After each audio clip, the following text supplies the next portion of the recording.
Is Yazid So, Fasiq? He hates Ahl al-Bayt from his actions. it's not upon me to give that fatwa. He's a Nasibi. He Well, hates Ahl first of al-Bayt. all, I believe Yazid was directly responsible for the incident of Karbala. I believe that. There are those who don't believe that. I believe that. He was directly responsible for what happened in Karbala. Now, details I can give to one learned Shia when he asked me this question. Based upon that, I ask Allah to deal with him as he deems fit. I ask Allah to deal with Yazid. Inshallah. Khalas. Is Yazid So, Fasiq? He hates Ahl al-Bayt from his actions. it's not upon me to give that fatwa. He's a Nasibi. He Well, hates Ahl first of al-Bayt. all, وہ کہتے ہیں جی یزید تو تابعی تھا جی، حضرت معاویہ کا بیٹا ہے، اور جامعہ ترمذی میں حدیث ہے جس نے مجھے دیکھا اسے بھی جہنم کی آگ نہیں چھوئے گی، اور جس نے میرے دیکھنے والے کو دیکھا یعنی صحابی کو دیکھا اور وہ ہو گیا تابعی، اسے بھی جہنم کی آگ نہیں چھوئے گی. تو کہتے ہیں جی یزید تو بخشا بخشایا. واہ، بخشا بخشایا. پھر حجاج بن یوسف بھی بخشا بخشایا، وہ تابعی نہیں ہے؟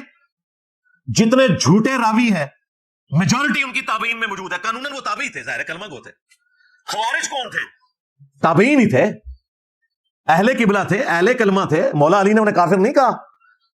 پوچھا کہ کافر ہے مصنف ابن ابی شیبہ میں، کہا نہیں کافر نہیں ہے. پوچھا کہ منافق ہے، کہا منافق نہیں ہے. منافق تو بڑا تھوڑا ذکر کرتے ہیں اللہ کا، یہ تو اتنی لمبی نمازیں پڑھتے ہیں.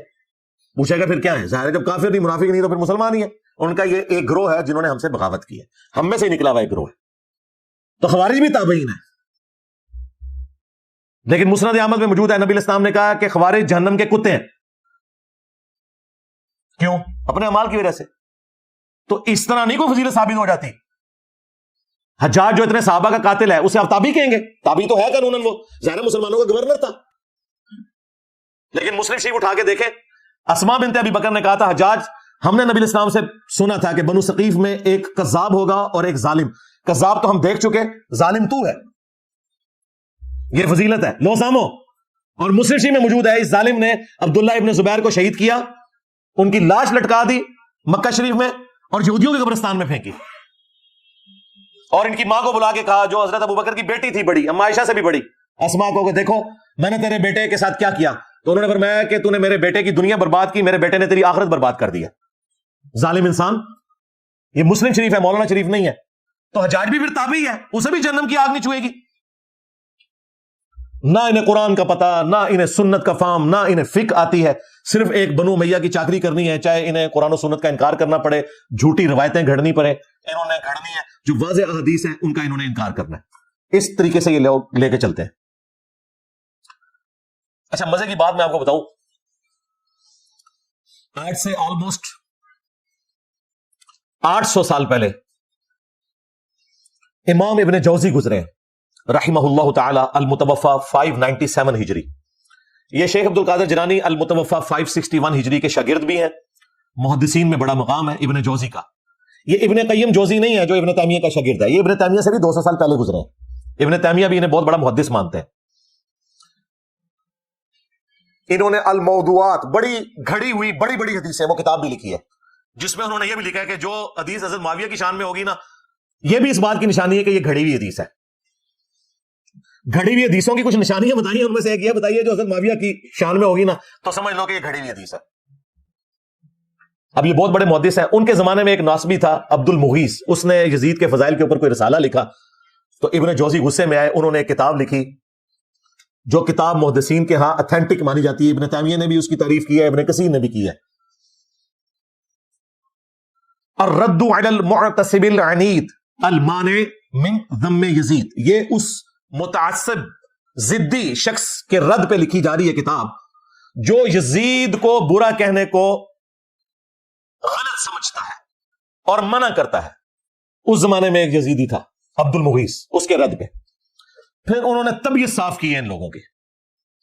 اس میں جب ایک دلیل یہ لی گئی نا کہ یزید جو ہے وہ حضرت معاویہ کا بیٹا ہے اور حضرت معاویہ کے لیے ترمذی میں روایت ہے اے اللہ اسے ہادی اور مہدی بنا، انہوں نے کہا یہ تو روایت ہی جعلی ہے. اس کی بنیاد کے اوپر تم یہ کلیم کر رہے ہو کہ ان کا یہ ڈیسیژن کرنا کہ یزید کو انہوں نے خلیفہ صحیح بنایا تھا. انہوں نے کہا یہ تو روایت ہی جعلی ہے. پھر انہوں نے روایت کے اوپر بحث کی. میں نے تو بخاری مسلم سے ثابت کیا یہ فٹنگ ہی نہیں بیٹھتی. حضرت معاویہ کے دور میں جو جو کام ہوئے ہیں اس میں تو یہ دعا فٹنگ نہیں بیٹھتی. پھر انہوں نے کہا کہ اگر یہ حدیث کوئی صحیح بھی مانتا ہے تب بھی کوئی گارنٹی نہیں کہ نبی الاسلام کی یہ دعا قبول ہوئی ہو، کیونکہ نبی الاسلام کی کئی دعائیں اللہ نے واپس بھی کی ہیں. بخاری مسلم میں ہے، آپ نے دعا کی تھی کہ میری امت آپس میں نہ لڑے، اللہ تعالیٰ نے واپس کر دی. انہوں نے کہا کیا گارنٹی ہے. پھر ابن جوزی نے اتنا سخت جملہ لکھا، انہوں نے کہا اس سے بڑی کیا دلیل ہے. اگر حضور کی یہ دعا حضرت معاویہ کے حق میں قبول ہوئی ہوتی بقول تمہارے، اگر یہ روایت ثابت ہے تو حضرت معاویہ جنگ صفین میں حضرت علی کے مقابلے پہ آتے. یہ آدھی اور مادیوں نے کہ خلیفہ وقت کے خلاف کھڑے ہو گئے, کڈا بڑا پٹکار مارا انہوں نے. پھر انہوں نے احمد بن حنبل کا قول بھی نقل کیا جب ان سے پوچھا گیا کہ یزید کے بارے میں آپ کا کیا موقف ہے. انہوں نے کہا یہ وہی ہے جس نے اہل مدینہ کے ساتھ جو کیا. پوچھا کیا کیا؟ کہا ان کا مال لوٹا, انہیں قتل کیا. تو شاگرد نے کہا صحابی کا بیٹا ہے, حدیث لے لیجیے. انہوں نے کہا حدیث کیا, ایک حدیث بھی اس سے نہیں لینی. اسی لیے دیکھ لیں ذخیرہ حدیث میں صحابہ کرام کی اولاد کی حدیثیں موجود ہیں. حضرت معاویہ 40 سال تک حکمران رہے ہیں, 20 سال تک گورنر اور اگلے 20 سال مکمل طور پہ حکمرانی. بیچ میں ایک حضرت علی والا پیریڈ تھا, اس کے بعد 20 سال یہی حکمران رہے نا صلح حسن کے بعد.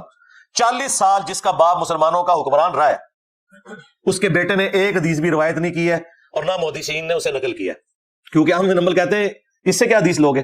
پھر شاگرد نے پوچھا جب یہ یزید نے ظلم کیا اہل مدینہ کے ساتھ تو کون لوگ تھے ان کے ساتھ؟ ان کا اہل شام تھے, جو ہم امیر شام کہتے ہیں. یہ شامی تھے, ایک صوبہ تھا جس نے یہ سارے کا سارا ہنگامہ برپا کیا. تو یہ کتاب اردو زبان میں ترجمہ ہو کے آ چکی ہے, ایک دیوبندی عالم ہے انہوں نے ترجمہ کیا, میں نے بارہا اس کتاب کا تعارف کروایا.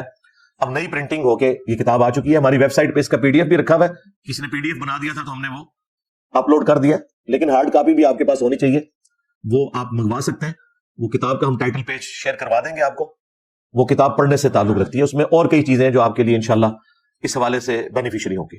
اچھا, اسی حوالے سے نا یہ بیچ میں ایک چوہا چھوڑ دیتے ہیں کہ جی اگر حضرت معاویہ نے اپنے بیٹے کو بنا دیا تو کیا ہوا, حضرت علی نے بھی تو اپنے بیٹے کو بنایا تھا. بالکل جھوٹ, حضرت علی نے کوئی اپنے بیٹے کو نہیں بنایا. مسند ابی یعلا میں, المستدرک للحاکم میں اور کتابوں میں موجود ہے. لوگوں نے حضرت علی کو کہا, کیونکہ زخم لگنے کے بعد وہ کچھ دن زندہ رہے, کہ آپ اپنا خلیفہ کسی کو نامزد کریں. انہوں نے کہا میں تمہیں ویسے ہی چھوڑ کے جاؤں گا جس طرح نبی اسلام چھوڑ کے گئے تھے, تم اپنا خلیفہ خود چنو گے. اور یہ ظالم کہتے ہیں کہ حضرت علی نے حسن ابن علی کو اپنے بعد خلیفہ نامزد کیا. وہ صحابہ کرام نے مشورے سے چنا تھا. اس حوالے سے شیخ البانی نے ایک روایت لی ہے کہ میری امت کا پہلا شخص جو میری سنت کو بدلے گا وہ بنو امیہ سے ہوگا. اور شیخ البانی نے ساتھ پتہ کیا لکھا, یہ وہ شخص ہوگا جو خلافت کو ملوکیت بنا دے گا. تو دیکھ لیں پھر بنو امیہ کا پہلا شخص جس نے خلافت کو ملوکیت بنایا وہ کون ہے؟ حضرت ابوبکر بنو تیم سے, بنو امیہ سے نہیں. حضرت عمر بنو عدی سے, بنو امیہ سے نہیں ہے. حضرت عثمان بنو امیہ سے ہیں لیکن انہوں نے اپنے بیٹے کو نہیں بنایا. اس کے بعد حضرت علی بنو ہاشم سے ہیں. اس کے بعد حسن ابن علی کے 6 مہینے. پھر حضرت معاویہ رضی اللہ تعالیٰ عنہ بنو امیہ سے ہیں, انہوں نے اپنے بیٹے کو بنایا. جی بنایا, وہ ہم آپ کو پہلے بتا چکے ہیں. تو شیخ البانی جو محدث اعظم سعودیہ تھے, اس دور کا امام بخاری ان کو مانتے ہیں, اہل حدیث بھی اور دیوبند بھی اور بریلوی بھی وقت آنے پہ انہیں کوٹ کر دیتے ہیں. انہوں نے اشارتاً کہا کہ یہ وہ شخص ہوگا جو خلافت کو ملوکیت میں بدل دے گا. میری امت میں پہلا شخص جو میری سنت کو بدلے گا. تو یعنی انہوں نے نام لیے بغیر بتا دیا کہ یہ بندہ کون ہے, یزید کے ابا جی. ٹھیک ہو گیا. 5واں جھوٹا دفاع, وہ کہتے ہیں نہیں حضرت علی کا جو اپنا بیٹا ہے محمد بن حنفیہ, اس نے تو بڑی تعریف کی ہے یزید کی. ہم پوچھتے ہیں کہاں لکھا ہوا ہے؟ کہتے ہیں تاریخ میں لکھا ہوا ہے. تاریخ میں اگر 5% باتیں یزید اور ان کے والد کے حق میں ہے نا, تو 95% ان کے خلاف ہیں. بلکہ ایمان ثابت کرنا بھی مشکل ہو جائے گا اگر تاریخ تبری کے حوالے ہم نے پیش کیے تو. حدیث سے بات کرو. جی حدیث میں تو اس طرح کی کوئی بات نہیں, آپ کو پتا ہے ہماری باتیں حدیثوں میں تو نہیں نکلتی. جی ہمیں پتا ہے, یہی تو ہم رونا رو رہے ہیں. لیکن وہ تاریخ میں تو ہے. جی ہم کہتے ہیں وہ جو تاریخ تم پیش کر رہے ہو وہی پوری پڑھ کے بتا دو. ابن کثیر نے نقل کی ہے, یہ مردود روایت, لیکن یہ روایت پوری نہیں پڑھ سکتے, وہ ان کے گاٹے فٹ ہو جائے گی. اس روایت میں پتا کیا ہے, عبداللہ ابن مطیع صحابی محمد بن حنفیہ کے پاس آتے ہیں جو تابعی ہیں, جو حضرت علی کے بیٹے ہیں حنفیہ نامی عورت سے. انہیں آگے کہتے ہیں کہ حضرت آپ کا بھائی حسین شہید ہو گیا, یزید حکمران بن گیا, آپ کیوں نہیں قیام کرتے؟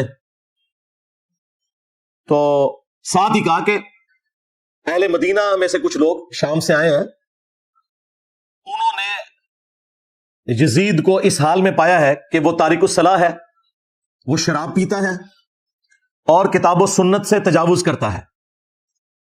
تو محمد بن حنفیہ نے کہا کہ نہیں, میں تو جتنا عرصہ یزید کے پاس رہا ہوں میں نے تو اسے نماز کا پابند پایا ہے اور سنت کا عامل پایا ہے.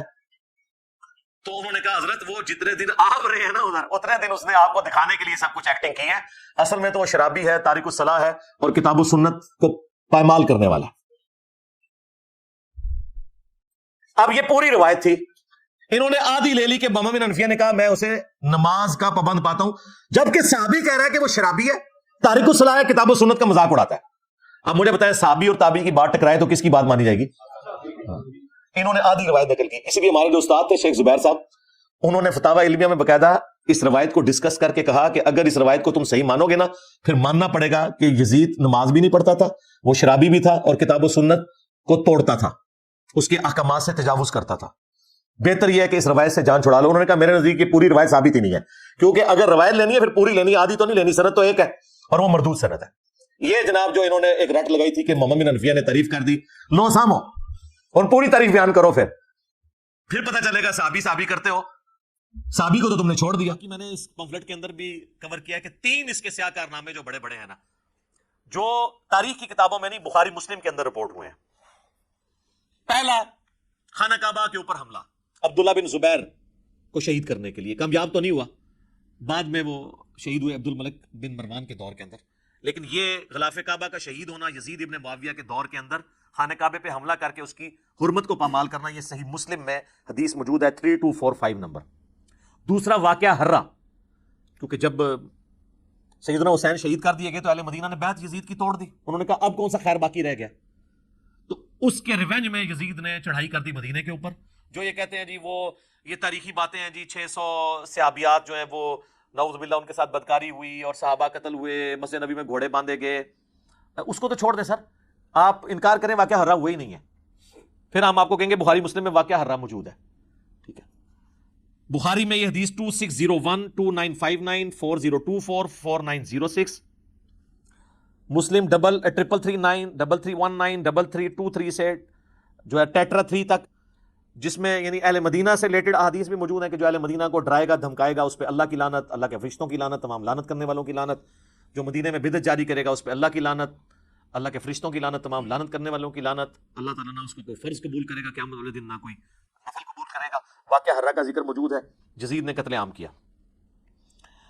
اور یہ واقعہ ہرہ اتنا سینسٹیو واقعہ ہے کہ اس کے اوپر پردہ ڈالا نہیں جا سکتا۔ کہتا ہے سلف کا فہم یہی وہ واقعہ ہے جس کی وجہ سے امام احمد بن حنبل نے یزید کے اوپر بڑے سخت کمنٹس کیے تھے، کیونکہ اس میں تو کئی صحابہ شہید ہوئے ہیں۔ وہی ابن جوزی کی کتاب کے اندر پوری سند کے ساتھ امام ابن جوزی نے الرد علی المتعصب العنید المانع من ذم یزید میں احمد بن حنبل کا قول نقل کیا، اور شیخ زبیر الزئی رحمہ اللہ تعالیٰ نے اسی کتاب سے حوالہ لیا ہے، بلکہ میری ویڈیو میں انہوں نے 1 to 1 مجھے پڑھ کے بھی بتایا تھا، اس وقت صرف عربی میں کتاب تھی۔ ابن جوزی نے اس کتاب میں نقل کیا ہے کہ امام اہل سنت احمد بن حنبل المتوفی 241 ہجری نے اپنے شاگرد سے فرمایا ابن یحییٰ کو، جب اس نے یزید ابن معاویہ کے بارے میں پوچھا تو احمد بن حنبل کہنے لگے یزید وہی ہے جس نے مدینے والوں کے ساتھ وہ کرتوت کیے جو اس نے کیے۔ میں نے پوچھا اس نے کیا کیا؟ فرمایا اس نے مدینے کو لوٹا۔ میں نے پوچھا کیا ہم یزید سے کوئی حدیث لے سکتے ہیں؟ فرمایا یزید سے حدیث مت بیان کرو، اور کسی کے لیے جائز نہیں کہ وہ یزید سے کوئی ایک حدیث بھی بیان کرے۔ میں نے پوچھا جب یزید نے یہ سب حرکتیں کی تھی تو اس کا ساتھ کس نے دیا تھا؟ تو انہوں نے فرمایا اہل شام نے۔ یہ کہتے ہیں جی کوفی تھے، حضرت حسین کو شہید کرنے والے۔ بھائی وہ کوفہ کے اگر الفاظ بخاری میں آتے ہیں کہ عبداللہ بن عمر نے کہا کہ جب ان سے مکھی اور مچھر کا مسئلہ پوچھا گیا، انہوں نے کہا تم لوگ یہ بات کرتے ہو، تم نے تو حسین ابن علی کو شہید کر دیا، جن کے بارے میں نے نبی علیہ السلام سے خود سنا تھا کہ حسن و حسین دنیا میں میرے 2 پھول ہیں، بخاری میں حدیث ہے۔ وہ کہتے ہیں وہ کوفیوں کو، انہوں نے کہا سر ظاہر ہے کہ کوفی انڈر کس کے تھے؟ آج اگر کوئی کہتا ہے پنجاب پولیس تو گورنمنٹ آف پاکستان کے انڈر ہے نا، یہ تو نہیں کہا جائے گا کہ پنجاب پولیس کا پرائم منسٹر سے کوئی تعلق نہیں ہے۔ تو کوفہ ایک صوبہ تھا شام کا، تو ڈائریکٹ عبید اللہ ابن زیاد کو گورنر کس نے لگایا ہوا تھا؟ یزید ابن معاویہ نے۔ کہتے ہیں جی وہ پتہ ہی نہیں چلا جی، وہ بس مار دیا، بعد میں یزید بہت پچھتایا۔ اچھا جی پچھتایا، پھر اس نے عبید کو قتل کروا دیا قصاصاً، اس کو گورنری سے ہٹا دیا؟ نہیں۔ اور یہ تو بخاری کے اندر ہے، یہ تیسرا سیاہ کارنامہ جو قتل حسین والا ہے، کربلا کا ذکر کہتے ہیں جی بتائیں تو یہ بخاری کے اندر 3748 نمبر حدیث، جس میں حسین علیہ السلام برأس الحسین امام بخاری نے لکھا ہے، جو انہوں نے عربی میں رکھا اور اردو سے ترجمے سے ہی نکال دیا۔ اسلام 360 میں بھی عربی میں لکھا ہے حسین علیہ السلام، اردو میں رضی اللہ عنہ کر دیا۔ sunna.com پہ لکھا ہے علیہ السلام عربی میں، اردو میں رضی اللہ عنہ کر دیا۔ تو یہ بخاری میں کربلا کا ذکر اس حوالے سے موجود ہے، ترمذی میں بھی ہے، ترمذی میں 3778 ہے کہ جب حسین ابن علی کا سر کاٹ کر عبید اللہ ابن زیاد کے سامنے تشت میں لایا گیا، وَلِعَوْذُ بِاللَّهِ تعالی، اللہ کی لعنت ہو، تمام فرشتوں کی لعنت، تمام لعنت کرنے والوں کی لعنت، جن لوگوں نے حسین ابن علی کے ساتھ یہ سب کچھ کیا، آمین۔ اور دیکھیں ہمارے وہ اہل حدیث حضرات یہ حدیث لکھ کے نیچے شرح کیا کر رہے ہیں، اس حدیث کے الفاظ سنیں کیا ہیں کہ جی جب سر کاٹ کے رکھا گیا تو وہ چھڑی سے قریدنے لگا، تو انس ابن مالک وہاں تھے، انہوں نے کہا جب اس نے حسن میں کوئی بات کی تو انس ابن مالک نے کہا کہ حسین ابن علی سب سے زیادہ نبی علیہ السلام کے ہم شکل تھے، اور اس میں الفاظ ہیں کہ اس وقت حسین کی داڑھی اور سر کے بالوں میں وسما کی بوٹی سے رنگا ہوا تھا، کالے رنگ سے۔ ظاہر حضور علیہ السلام کی بھی داڑھی وفات تک کالی رہی ہے، تو حضرت حسین کی تو نہیں رہی، وہ رنگتے تھے۔ اس کی شرح اہل حدیث نے نیچے کی ہے کہ یہ وسما ایک بوٹی ہے جو بالکل کالا تو نہیں کرتی، ڈارک براؤن کرتی ہے، حالانکہ یہ بھی غلط لکھا ہے، وہ کالا کرتی ہے۔